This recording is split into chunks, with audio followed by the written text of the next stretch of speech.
Très chers collègues, bien évidemment, je ne voterai pas cet article 1 puisqu'il comporte en lui-même cette mesure à laquelle je m'oppose fermement et je continue d'être opposé. Je ne méconnais pas, encore une fois, les efforts considérables qui ont été faits par la commission des lois et les améliorations, mais sur le fond, je reste opposé à ce principe du pass sanitaire.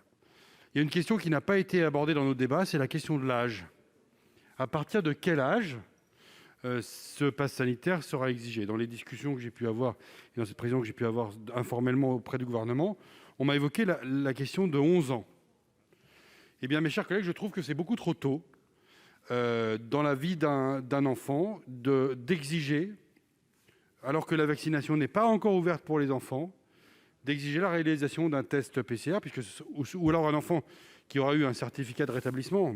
Malheureusement, heureusement, il y a peu d'enfants qui ont des formes graves de la Covid, mais il y a des enfants qui sont rétablis de cette maladie. Et donc, je trouve que c'est trop tôt. On parle d'un alignement européen. Vous savez comme moi que le texte européen n'est pas encore adopté.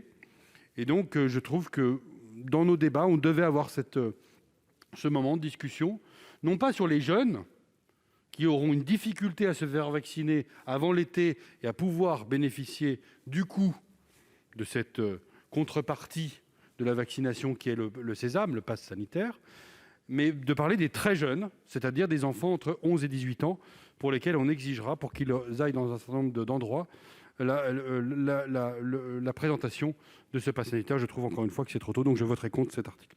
Merci.